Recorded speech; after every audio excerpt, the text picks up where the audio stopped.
Ladies and gentlemen, welcome to the Extra Mile here on iSports Radio, your direct feed for all that is sports. My name is Darryl Kinsey Jr. Lita Camillo is with me. Michael Ward may be with us later on in the program, but this was a week in a show that we could not start, obviously, with our upbeat and cheery opening the way things have gone, as we have always done when major moments that intersect between sports and life happen during the week before a show, and we have had two such incidents that have gotten under my skin and that I think we really need to have we're going to have a quick but frank conversation on both of them. We'll start with the first one that has made headlines nationally, then we will get to the local story that really makes my blood boil. We'll start with the national story. Jacob Blake shot in the back 7 times by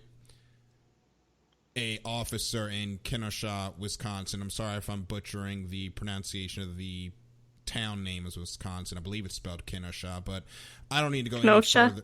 Kenosha, thank you. So Kenosha, Wisconsin.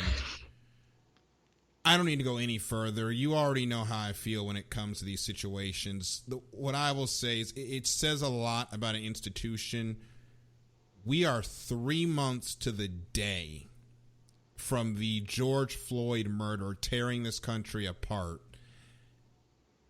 And police officers have collectively basically said they don't care. And it's not just this episode. We've seen numerous examples by now of bad police behavior when they are being monitored the most. They don't care. They just don't. And the most severe repercussions of that need to happen.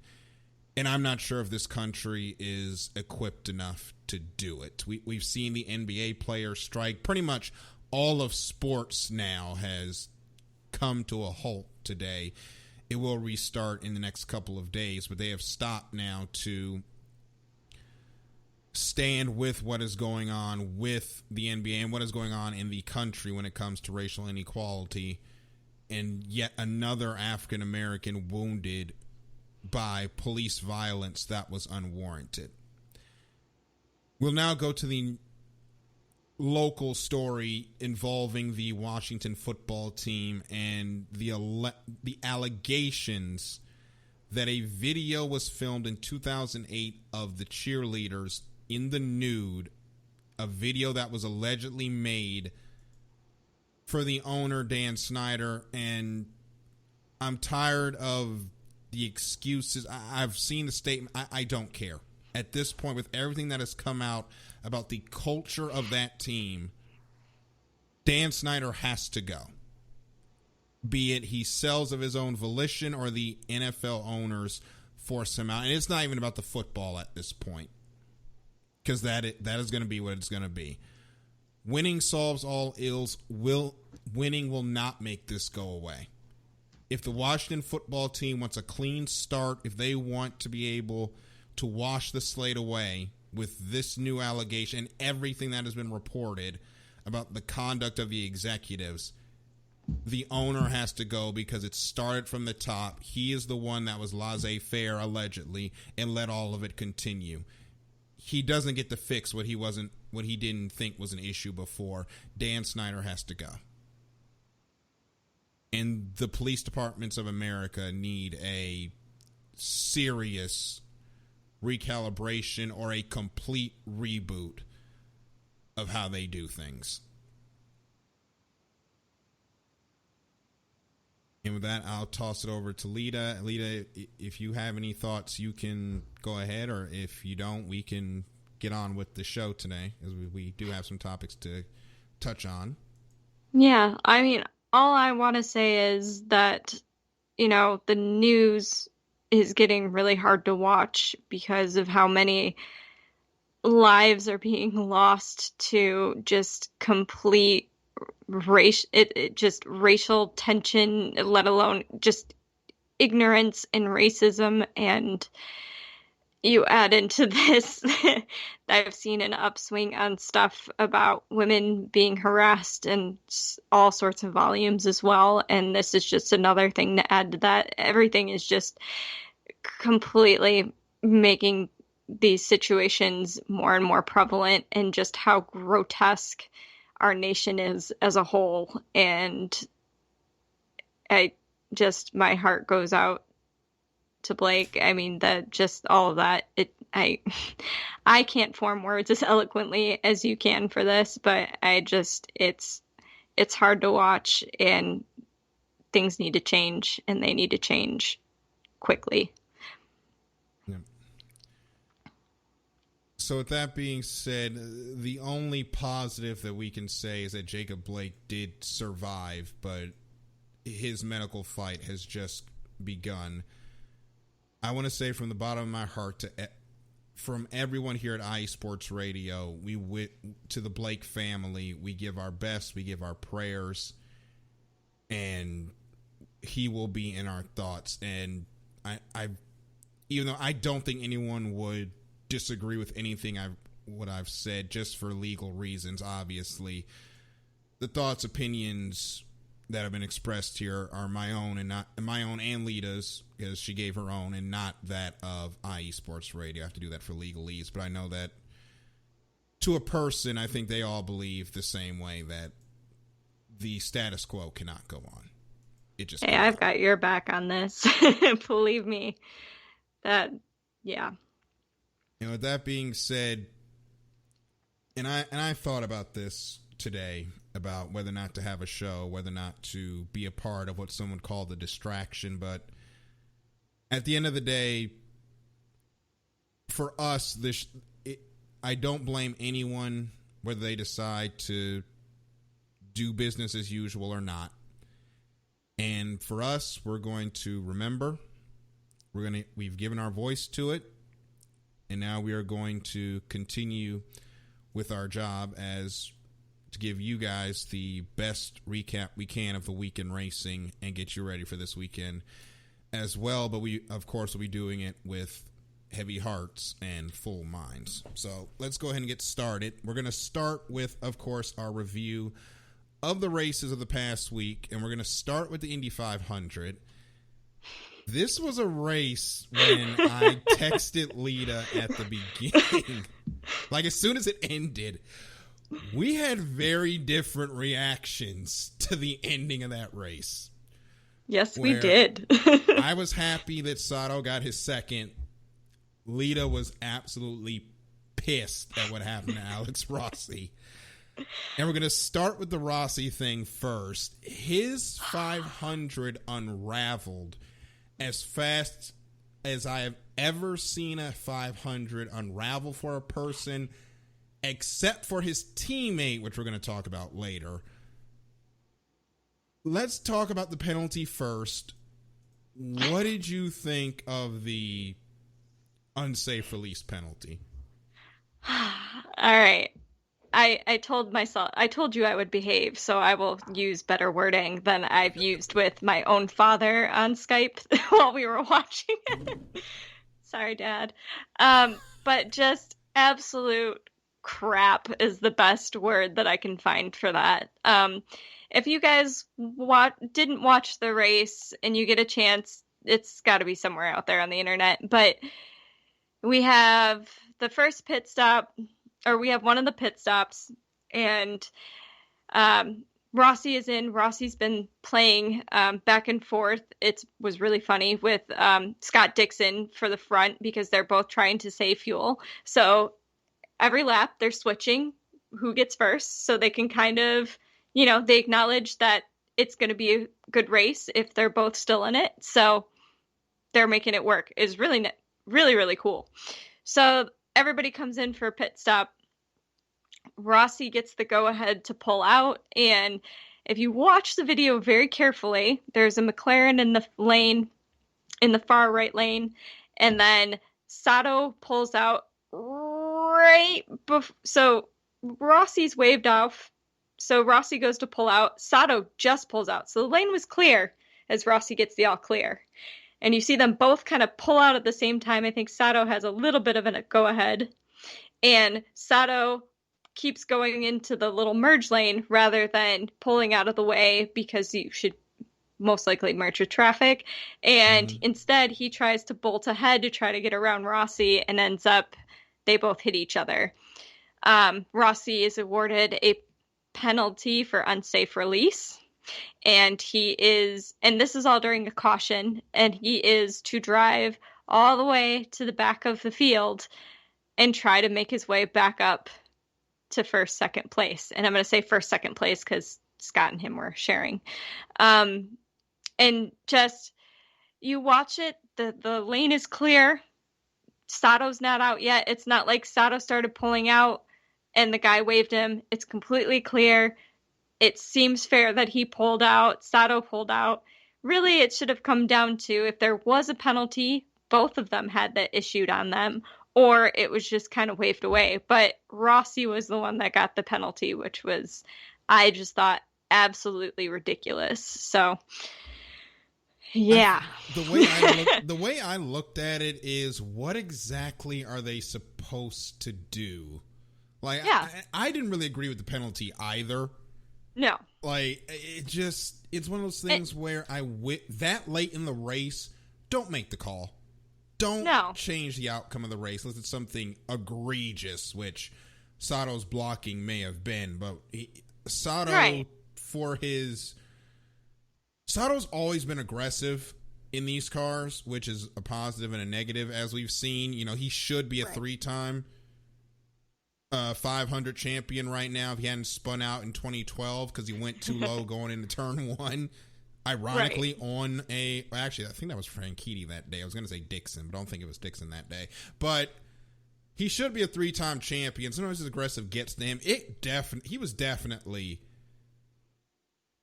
making that Honda a bit wider than it should have been. I'll go with that. I'll be nice today. Yeah. And I mean, I see it. I see your thing there. I do not see how they decided that Rossi was the one to get the penalty in that. I thought it was a really, really poor call. Like, either get them both for not yielding to each other, or don't issue a penalty at all. Like, and so that's why I have the problem with Sato winning, because I saw that and then that thing, and had that not been the case, I honestly don't think he would have driven well enough to get that win. He screwed up. He should suffer that consequence. Instead, he gets to celebrate victory. This is why I'm glad NASCAR doesn't have that rule where you run into somebody on pit road, oh, well, that's your car damaged. Like, they're not going to penalize the guy for pulling out. We know what time it is on pit road. Keep your head on a swivel.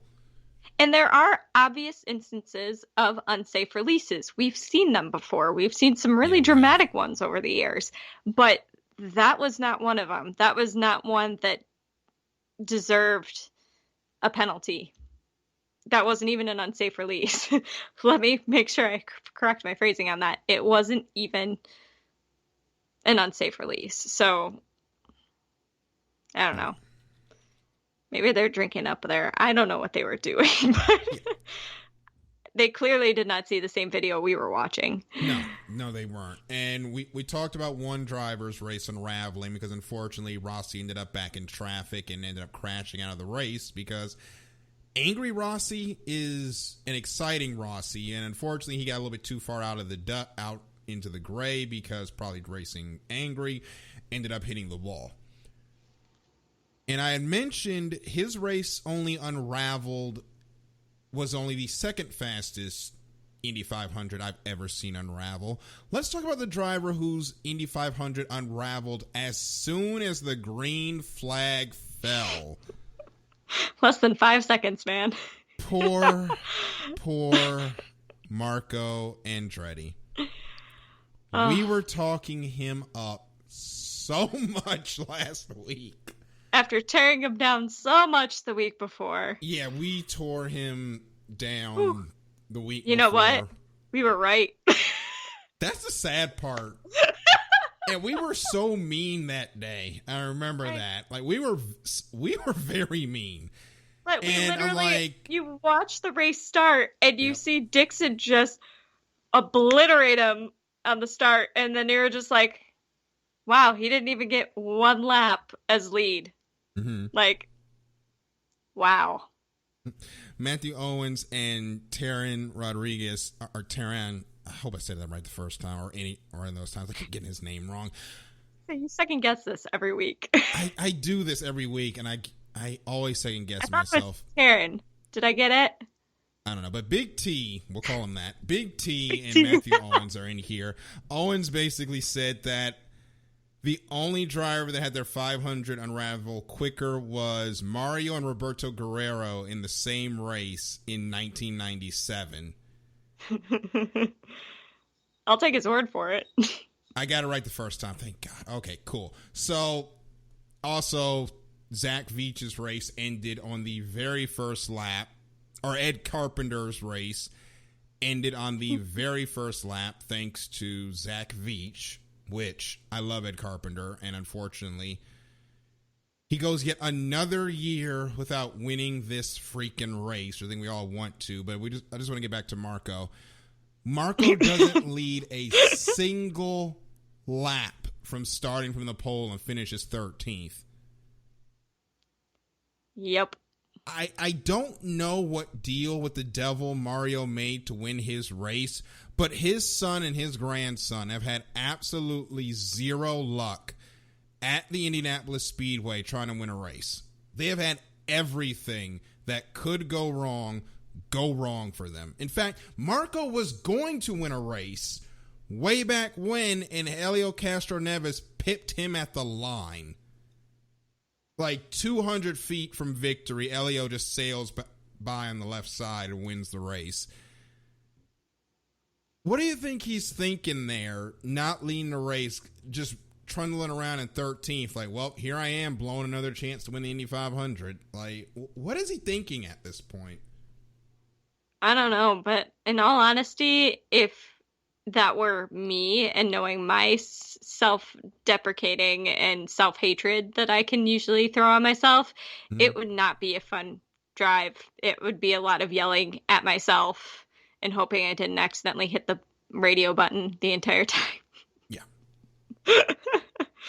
Just, how, I always read, especially in some of the struggles of keeping your career going that I've had recently, but I haven't been doing this for as long as Marco, even though actually we're about the same age. But I just wonder to myself, like, at what point do you go, yeah, I'm just doing this just because it's fun now. There's no going to the top or being the best or living up to any expectations. It's just, I get to do this every day and I'm very fortunate for it. And that's that. Matthew said that Mario won in 69 without changing tires the entire race. I'm pretty sure I've heard that story in a Firestone commercial. It was the race that I'm thinking is the one where the wheel got stuck on, so he basically had to drive the whole race on the same set of tires and won. And Matthew says the Speedway took offense to that and put a curse on the family. You know what? I'll go with it at this point, because the stuff that happened to them is just so outrageous. Like, yeah, fine, the track cursed him because he never changed tires during the race. Like, that is believable with everything that's happened to the Andretti's when winning this race. I mean, this race for that team was a nightmare between what happened to Veach, this with Marco, Rossi hitting the wall while having a chance to win, and then our other favorite, Fernando Alonso. We thought the Chevys were going to have pace. They did not. I'm sorry. I just have to laugh at it. I will say he finally finished a 500. That's the only good thing he can take from that weekend is he finally finished the dang race. Yeah, that's it. So he's at least finished it. Yes. Now he's got to try to win it, which he might not be able to now because of his contractual obligations next year in Formula One. Although they're not on the same weekend. The Monaco and Indy aren't on the same weekend. I just don't know what qualifying is like. Huh. So maybe he could still come and do it. He'd have to sort that out with Renault. Also, we don't know what any schedule is going to look like going into 2021 with, the pandemic. COVID. So guessing, You know that thing we've all been dealing with since March. yeah. So trying to even put a schedule together right now, you're just pissing in the wind to try and figure out what it's going to be. So Don't who get knows? wet, man. Basically. So we'll see. But Takuma picks up his second race, and there was a lot of talk about the finish and whether or not Also, they should have red flagged, which Lita and I also disagree with. The way it was explained is they didn't have enough time to get the cars collected and then red flag and then restart. My thing is, I just don't see, with a track that has no lights, and we know that the sun sets later now than when it was in May, sitting there for 2 hours trying to put that barrier back up to run one lap probably wasn't appetizing to anyone. So I see why they ran it out under yellow, but that's not what I wanted to talk about. What I want to talk about is the fact that the arrow screen saved 2 people's lives on Sunday. That's not even me being hyperbolic. James Davidson and Spencer Piggott, their lives were saved by the arrow screen. James Davidson's brake exploded, and he said his wheel seized. Yeah, and shards of the brake hit the arrow screen. Flames hit the arrow screen. If that screen wasn't there, that's hitting Davidson in the helmet. God only knows what happens. And then Spencer, oh my gosh, that's got to be the worst hit to the attenuator on pit road at Indy I have ever seen. That was hard to watch. When he slid in there and hit that wall, and the tires would have hit him straight in the head. I don't think he comes back from that. There's only one thing that, and I mean, those were definitely incredible saves. Do not get me wrong. And I'm not belittling or making those sound any less of what they did.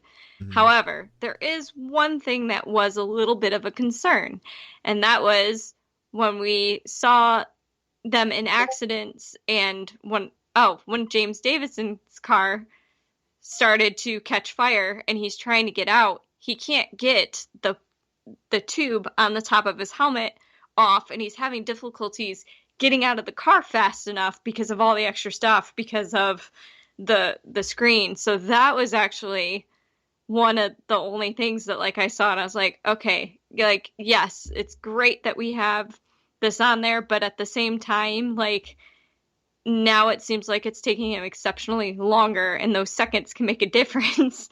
Although had it not been there, it wouldn't have hit, the brake wouldn't have been caught by it, and then he would have been down anyways. But yeah, that was just the only, I was kind of on the edge of my seat. Is he going to be able to get out of the vehicle? So I think one thing I think they need for that, for the arrow screen going forward is some sort of either quick release or way to just yank that thing off if there's a serious incident. I know that Hamaltro, now the AMR safety team, they do have the jaws of life to where if it's a serious enough incident, they will cut into that thing and rip it off lickety split and get him out. I wonder if they need a driver's side, make it lift up away from the driver, where if an incident like that happens, they can just grab the handles, push it up, and then get out. Yeah. I don't know. The only question is that if you have anything like that devised on the vehicle, there is a chance that if crashed a certain way, that could be released and compromise the actual full safety of what they've already accomplished with it. So it's, you kind of have to weigh out those options too. Yeah. Now, at least a quick release for the tube would make sense, because AMR had to come up and pull it off and help him out of the vehicle. But maybe that was whose car was that? It was Ericsson's car. It was Ericsson's car. Somebody Ericsson earlier in the race was struggling to get out.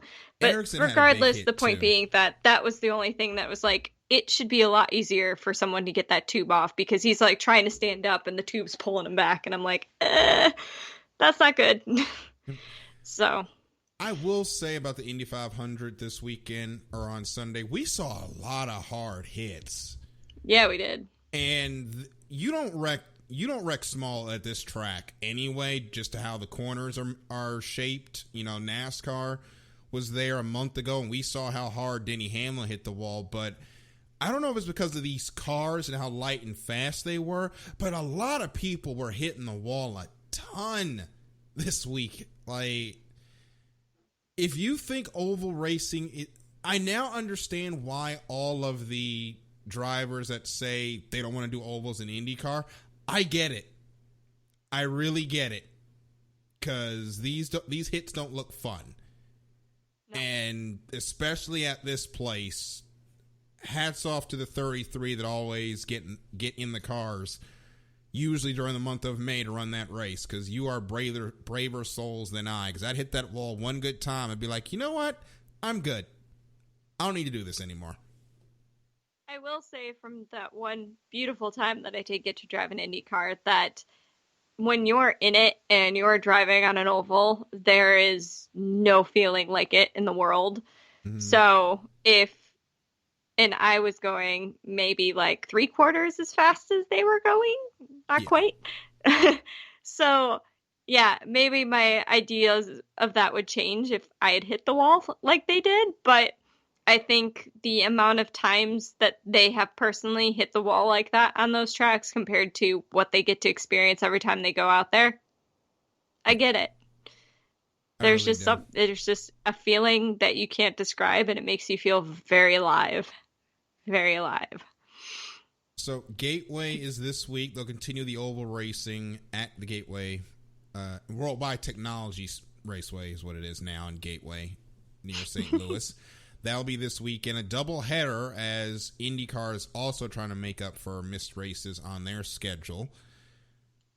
We'll now go on to the NASCAR races really quick, because I know Lita didn't get a chance to watch them because, well, the Indy 500 was on at the same time. So because priorities, Darryl. Priorities. Yeah, so what I will say is, and I wrote an article that went up this morning on WBGRnetwork.com. Just going to plug myself. I did a little discussion about the final 5 drivers going into the playoffs this year, and the one driver I focused on really was Matt DiBenedetto. He ended the second Michigan race with a chance to, if he ran well those next 3 races, including the last couple of races at Dover, he would have had a chance to lock into the playoffs on points like the 3 drivers ahead of him have, and technically Clint Boyer, but mathematically he's still eligible to get knocked out. Matt DiBenedetto then had 3 races outside of the top 15. He now has to go to Daytona, of all places, to try and race his way in. For the 5 drivers that have to race their way in this Saturday night, all I can say is good luck and keep the Pepto-Bismol on standby. They're going to have heartburn for 400 miles.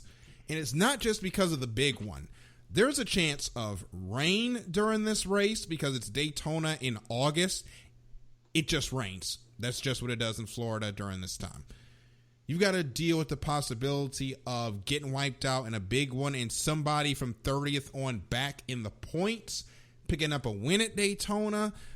There's so much that now goes into this race. Add on trying to get into the playoffs. This is going to be the most exciting / most nerve-wracking race of the season. And for the 13 guys ahead of them in the playoffs, they're thinking, glad that ain't me. Glad that's not me having to race my way in at this place of all races. Yeah, not the most ideal situation for most of them, that's for sure. No. And I think we got Michael here is going to merge him into here. Mr. Ward, do we have you? He'll at least be able to add some more than what I can actually offer for NASCAR. You know this by now. Come on. Michael, we got you. Hello? There we go. There he is. Hey. Hello, I'm sorry I'm late. I had a prior engagement, but I'm here. That's fine. We were just talking about the 5 guys that have to go into Daytona of all places and try to win and try to race their way into the playoffs, and how they're going to have heartburn for all 400 miles, especially with the chance of there being rain. Yeah, honestly, it's do or die for that race, and I feel like you're gonna find some desperate type of racing there. It's you got Jimmy Johnson, Eric Jones, and a lot of those guys. They're gonna be desperate for a win in there to get into the playoffs, but I just don't think. I think the rain will definitely play a part because it is Florida in the middle of summer. It gets, humid as hell over there. Yeah, it is. So I think it might come down to maybe pit strategy, Darryl. I think Johnson or Wallace or whoever needs to get into the playoffs, I think they're going to pull a bold strategy, and if it rains, I think it'll work out for them.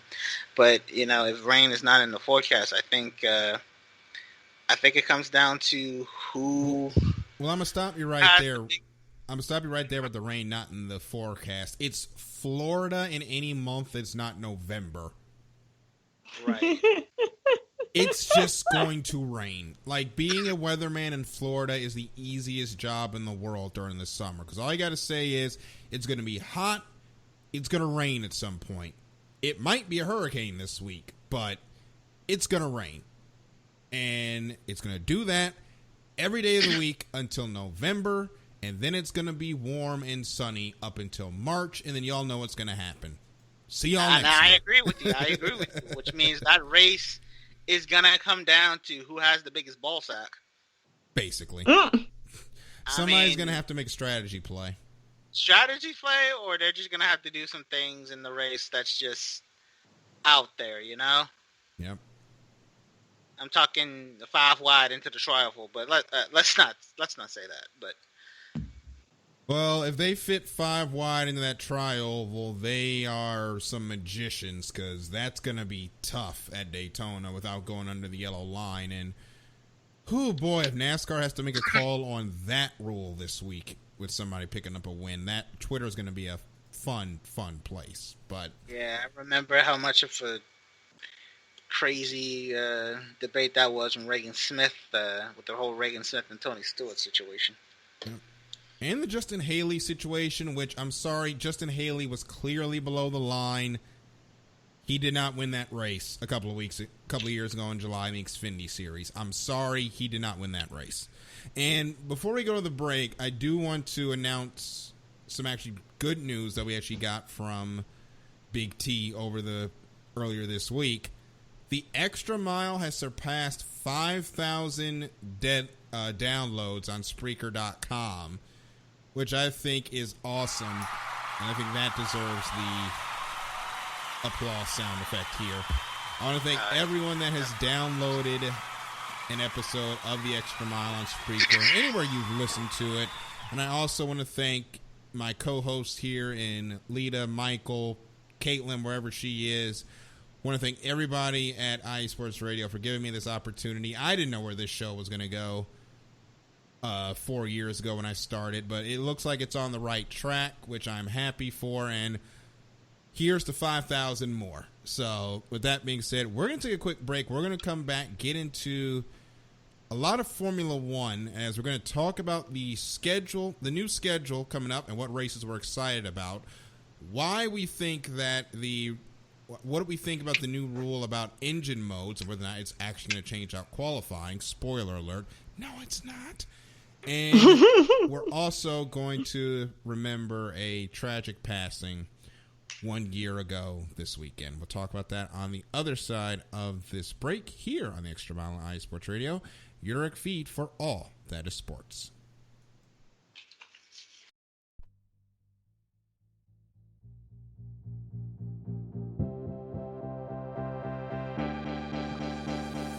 Hey guys, it's Blake Hinley. better known as H-Town Blake to some of you. Happy to announce that Bases Loaded is back in full force. We'll be bringing that high heat every Tuesday night here on IE Sports Radio. So come home, get ready, dig into that batter's box, and see if you can chase that high heat, baby. So we'll be coming to you live with all the stats, all the rundowns, all the division rivalries, and every team that's going to make the playoff push to get to that one and only October and get to the pinnacle of what baseball is, to hoist that Commissioner's Trophy when it's all said and done.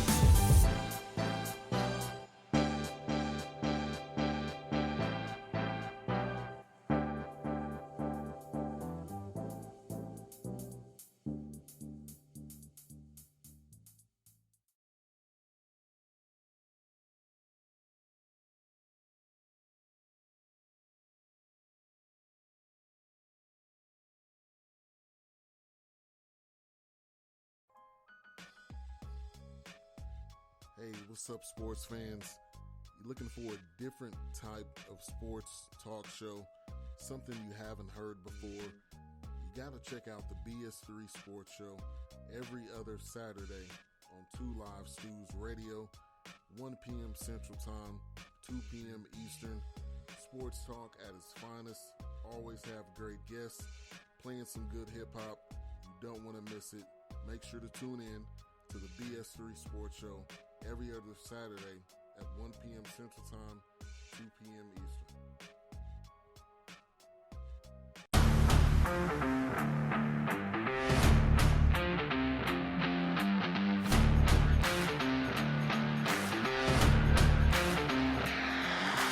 What's good, fight fans? It's your boy, Marcus Los Rate, here to give you what you want, here to give you what you need. Yeah, man. Yeah.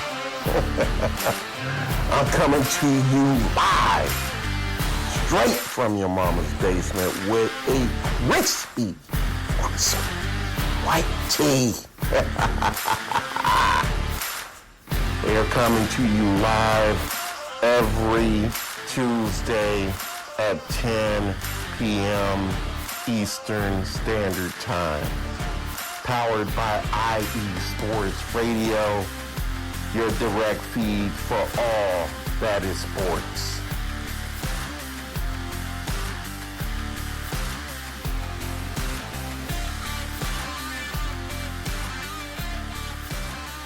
We are back here in the Extra Mile on iSports Radio, your feed for all that is sports. And that was Marcus Los Great and Gloves Off. Go over to the iSports Radio blog right now. He put up a very interesting piece that I think all of you should read about a certain fighter and whether or not he's ducking certain fighters from a promotion that many of you may have seen on FS1 recently. You're going to have to go over and read that article to understand just what I'm talking about. That's what we call a tease in the business. Head on over to the iSports Radio blog. You can get there by going on over to www.isportsradio.com. Welcome back to the Extra Mile. Darryl, Lita, and Michael with you. We're going to get into the Formula One portion of the show, a heavy Formula One episode of the Extra Mile this week, as we are going into Spa, and this is the first weekend of the new rules involving engine modes, as the FIA has now decided that the cars can only use one engine mode during the race and the qualifying sessions that are run on Saturday. Now, what they mean by engine modes is that usually they had 3 different mappings of the electronic control unit, or ECU, which controls the mixture of fuel and air into the engine. A leaner mix gives you more fuel economy. A richer mix gives you more power, and they were able to manipulate those settings, and with the electrical power as well from the hybrid system, which going to try to keep this as simple as possible. Basically means they were able to manipulate it to get more or less power depending on what they wanted. The FIA's ruling was that some teams were using reliability components to try to skirt around some engine rules that they have made in terms of improving the engine performance, and so they're trying to stop that by limiting them to one engine mode. This is really an attempt to slow down Mercedes during qualifying, because everyone thinks that the qualifying advantage is due to them having a more efficient trick mode when it comes to qualifying sessions. Ladies and gentlemen, I don't care what engine mode you give the Mercedes, they're not going to be slowed down in qualifying just because you took these engine modes away. And I don't know if Lita and Michael agree or not, so I'll ask them. Do you guys think this is going to make qualifying closer by any stretch of the imagination? I don't think so, to be honest with you. In my opinion, I think you need a whole new car and engine to make any type of progress of making F1 competitive again, because they have something going on at Mercedes for the last, what feels like 10 years. Mm-hmm. And I don't think, anything they have can topple them, really. I just think you're going to need to invest in a whole new car, engine regulations in order to beat them. I am sorry. Lita, you said the same. You kind of said the same before we came on the air. You basically believe that there's not going to be a change at all.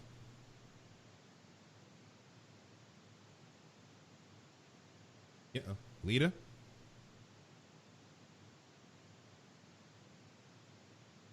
Going once on Lita. I think we got her back that time. Lita. You lost her, Chief. All right, well, we will. Oh no, there we go. There we go. Okay, so my Skype window is white and has nothing on it, and then when I go to click mute, it doesn't tell me whether it's muted or not on the little breakout. So I kept hitting it, trying to mute it and unmute it to see if you can hear me. Eureka. Okay. So no, yeah, I did. Not even just in qualifying in general, but in the racing as well. Like, for God's sakes, what was it? A 29 second, 25 second, I don't know, difference between 24. But who's counting? Like... Okay. Are still pretty close to freaking half a minute gap between Hamilton and, the rest of F1 happening. It's really just F1 is Hamilton, or it's just, everybody else outside of Hamilton. I don't think Hamilton really competes anymore in F1. But the point being, I don't think it's going to make that big of a difference. There has to be so much more done to not only bring Mercedes down to, an actually catchable level, but also to get everybody to not suck.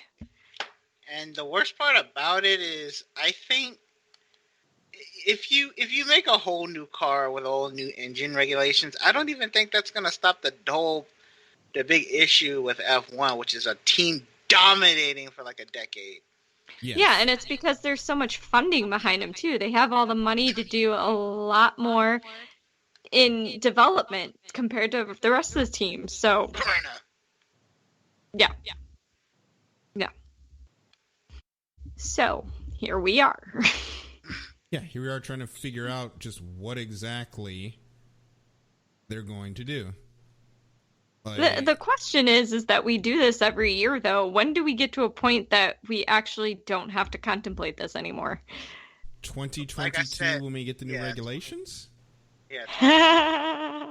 Because honestly, it's just Mercedes knew what they were doing before these cars were even made. But who's to say that they don't already know that for 2022?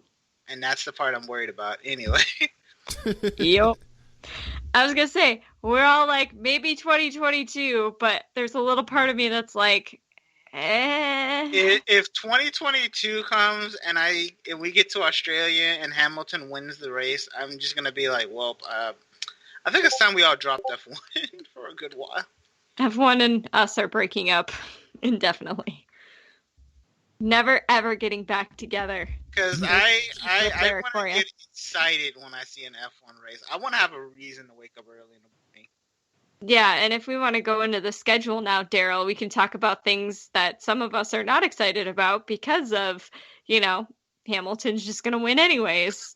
And I think and I was actually going to go there, and that's the problem with all of this. We have this new schedule that has now been released. We're going back to Turkey, which I think everybody has asked Formula One. Please go back to Turkey. Please bring back the Turkish GP. Please bring back Turkey. Some sort of. Man, I'm trying to tell you. Yeah, some sort of variation on that question. We finally have Turkey back, and I can't be excited because the Mercedes. And I'm a Lewis Hamilton fan. I think we know this by now. And I'm not even excited because Hamilton's not going to be challenged. He's just going to scoot away and win by 30 seconds. Like, you got all these new tracks. I'm excited for Algarve, but I can't be excited for Algarve because I feel the same way, Daryl. And that's going to be an exciting race. I believe that's Portugal, if I'm correct.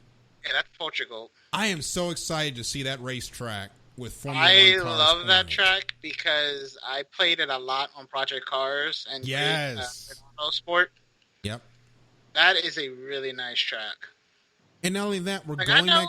I'm sorry. I know a lot of people are like, "No, why are you going to Algarve? Go to Istrol." I'm like, "No, this track is great. Just watch. Wait, just sit and watch. You're gonna love this track." Algarve is such a fun track to drive in Project Cars too. And we're going back to Imola. We're getting Mugello for the first time. The Nürburgring is back. All of these great tracks getting brought up for this. You know what's sad about you just said like two of those names wrong. Sorry. I know, because unfortunately Mugello and Imola. But Mugello, yeah, I'm terrible at Italian. You know what's gonna be sad about Mugello? What? Imagine not just getting beat at like your home Grand Prix, but imagine just getting beat at your absolute home track. Oh my goodness, I just remembered something. Ferrari could get beat 3 times in their home country. Not their home Grand Prix. Mugello is their chess track. Oh my goodness. You know what? Maybe your factory, bro. Maybe it'll get them to drink a little more espresso every morning so they can get their asses on producing a better engine so that they don't suck. By the way, we've seen how the media in Italy gets when they get beat at Monza.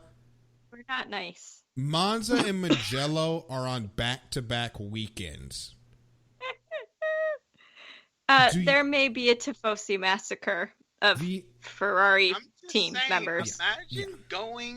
Imagine being whooped at Monza, then being whooped at Imola, and then you get spanked at your home track where you test all your cars at. All I'm going to say is I looked at the schedule and no part of me was excited because of this. Exactly this. So, that's my 2 cents. I'm actually I'm out. Yeah, I'm now on Google Maps to see how far the 2 towns are, Maranello, where Ferrari is, and then the Mugello circuit. They are 90 minutes apart from each other. Mm-hmm. Like it's not like the literally across the street that Racing Point is, but that's still in their backyard. Like, you've got to figure some way to win that race. Just imagine how mad the boss is the CEO is gonna be like because he's not mad already. He's not mad already, but just imagine how madder he's gonna get when he gets the call that we got 9th and 12th at Maranello. But let's also be realistic to know that they know they have a terrible car. So it's not so much that maybe they'll be able to get things together or like do something to Mercedes cars to make it so that they might be able to pull something. There's a lot of cars they'd have to take out for them to actually be able to win. But just reserving to the fact that they are not going to win these races and it's just going to be awful embarrassing weekends. I think they're doing that more than they're going, oh, we got to figure out how to win this. It's just more, yeah, this is not going to look good. Mm-hmm. Just drink some wine and call it a day. I'm sorry, there's not going to be any wine drinking that night. They're just going to be like, did we, They're how Italian. There's how always wine how drinking. did we do at the track? We got blown away by 30 seconds, and the guy's just gonna look out his window and see like all the Mercedes flags flying around. They're just gonna be like,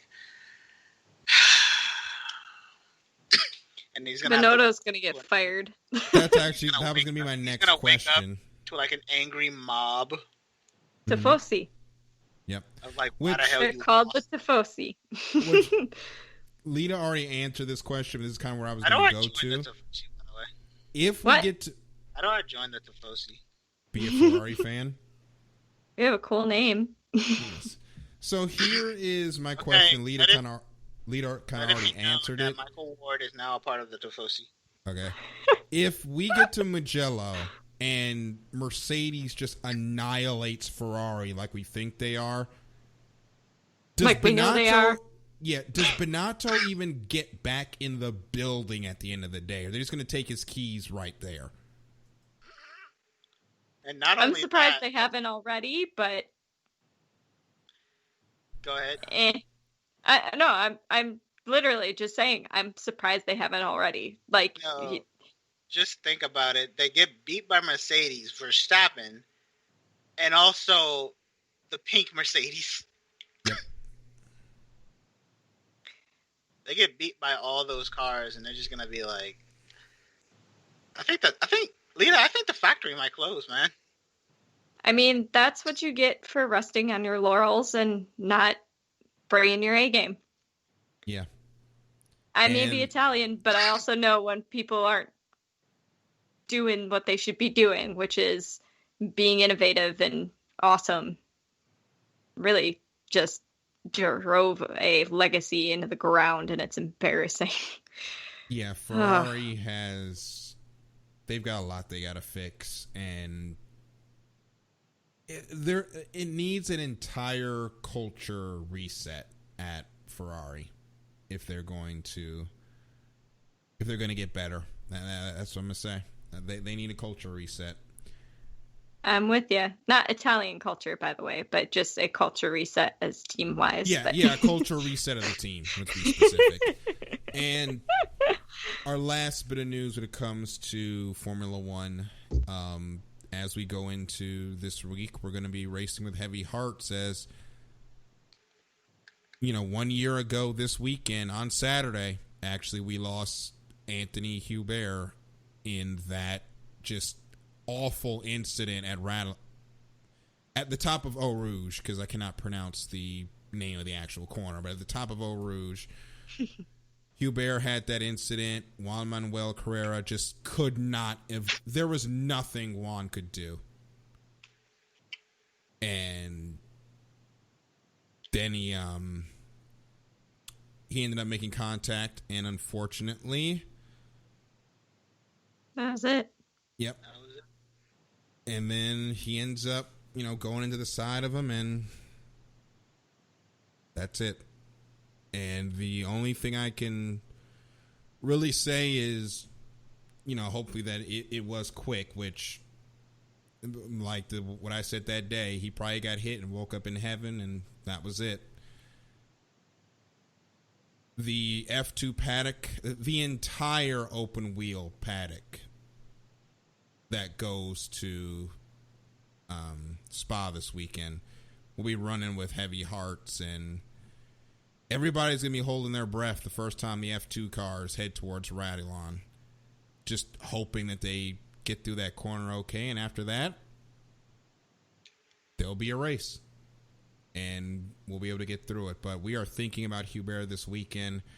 Want to pass on our condolences to his family, and want to say good on Formula One for also including him in this year's game, F1 2019. You actually pick him up as one of your drivers, or one of your second drivers. Can I say something interesting about that?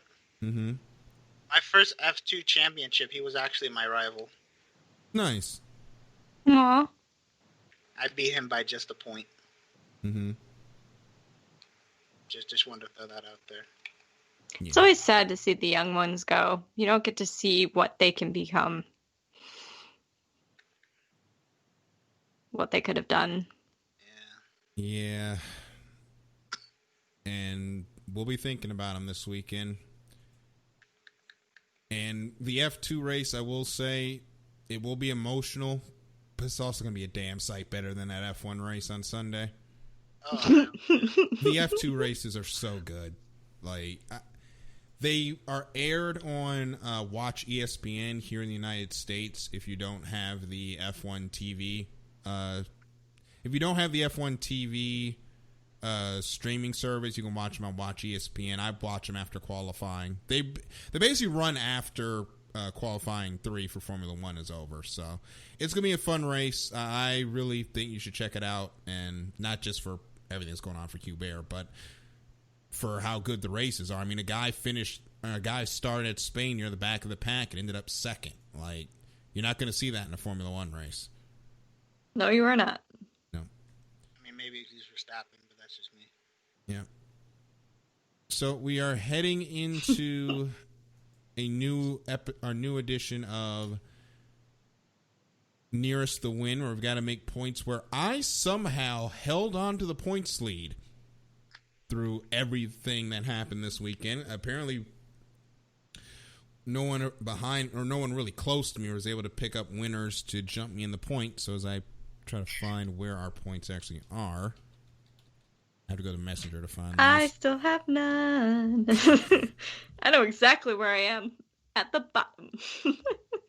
I'm not sure we've ever had anyone go 0 for before. The other Matt White, or British Matt, as I'll call him. We have many names for him because there's 2 Matts now that we have to deal with. There's 2 Matts that we talk to on a regular basis. Swab. So it gets confusing sometimes. But the current standings, I'm at 23. Matthew Owens, the Matts are actually behind, one behind the other, with Owens at 21, Matt White with 17, Seth E 16, Collins has 14, Larry B and Caitlin tied with 5, Michael tied with 3, and Lita still trying to get on the board. She's the HRT of Nearest to Win. I'm sorry, Lita, I had to do it. Oof. It would offend somebody if they actually knew what that was. Oh. Oh, poor HRT. You were a team. You were a team. That's what I will say. So this I will time, say it's not the first time that I've started at the bottom and somehow I get up there. So yeah. This time we actually have who got picked last week, so we don't have to hem and haw about who we did or did not pick. there we go. This week we'll start with NASCAR. Last week I picked Hamlin. Lita, you also picked Hamlin, and Michael, you picked Chase Elliott. No, I picked Keselowski last week. Oh no, this is the Dover last week's pick. Which last week's did he send? I don't know. Oh, these are not for. Oh, here's the right list. I'm sorry. As I say, I seem to remember going, I picked Keselowski and I have no idea what I'm doing, but Yep. I know this name, so this works. Lita picked Brad Keselowski. I picked Chase Elliott. Michael, you actually got a point because you picked Denny Hamlin. He actually got a win, so Yay! you got a couple of points. So we will start with NASCAR and Daytona. This is a wild card race, so you just throw a name out and they might pick up a win. I'm going to say Bubba Wallace wins his way into the playoffs. Michael, who you got? Bubba Wallace. And now we've jinxed him. Sorry, there's a big reason why I'm doing it. No, I know. I was going to do that too, and then Darryl said it, and then you said it, and I don't know if I say it, if it will ruin it or make it awesome. But 3s are good. So maybe that's the key, is I have to pick it too. So all 3 What do of I do? us, We do Wallace? Okay. I guess all 3 of us are going Bubba Wallace then. So we'll see We what either- happens there. All win I want him or to all really lose. Yes. I want One him of the two. for a reason. Yep. And we go into IndyCar, where at the 500, I had James Hinchcliffe. Michael, you had Fernando Alonso, and Lita, you actually went Marco. Unfortunately, that did not go well. It was unfortunate. I'm going to take Angry Rossi to win at Gateway. Michael, who you got? I'm going to take Dixon. I'm going to do Dixon, too, because it's just been inevitable that he keeps winning things. So, yes. Yeah. And now we go to Formula One, and I'm just going to give the... we just compete for second place. Basically, here's the Formula One. I picked Hamlin. Lita picked Bottas. Michael also picked Bottas. So I guess those two are going to pick Hamlin, and I'm going to pick Bottas because those are the only two cars that can actually win I'm Formula telling you, One. we should all sit down, and instead of doing Formula One, we should do F2. Matt, get on this. I'll put it to Matt White. Are we going to do we want to switch for Formula 2? Because, I mean, we already know who's going to win. Who is nearest to last on F1. Yeah. Which would just be a Williams, so I don't... There's Williams no winning. has actually been doing better this year. It'd actually be a Haas this year. Yeah, they're doing better. It's sadly going to be a Haas. Oh, that would be even more fun because it would just be degrading to them, but humorous for us. Yeah, so I guess y'all. I say that to say I guess y'all two are going Hamilton. Yeah, that's a good guess. Who else are we gonna pick? I really want to pick Leclerc, but then I'm just like, That's a really sad disappointment waiting to happen. Is what that is. I mean, I want to pick filled Max. with regret. I want to pick Max, but it's like, do I really think Max Verstappen's going to win this race?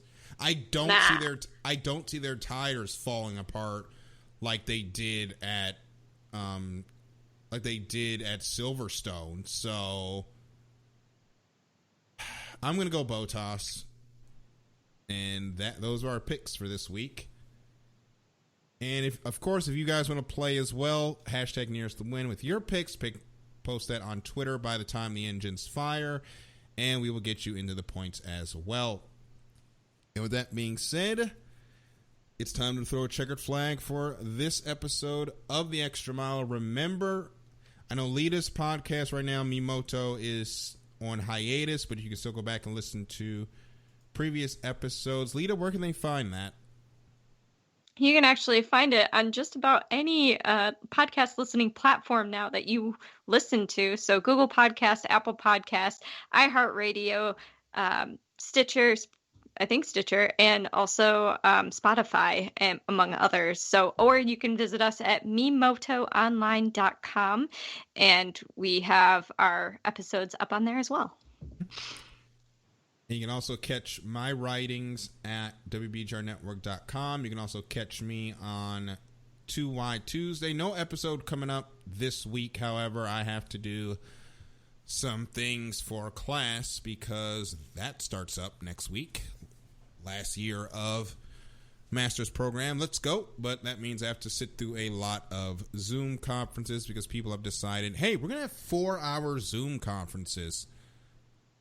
Because people don't lose attention during Zoom after like the first 45 minutes. So we're going to see how this goes. So I say all that to say week after next, we will be back with new episodes of 2Y Tuesday.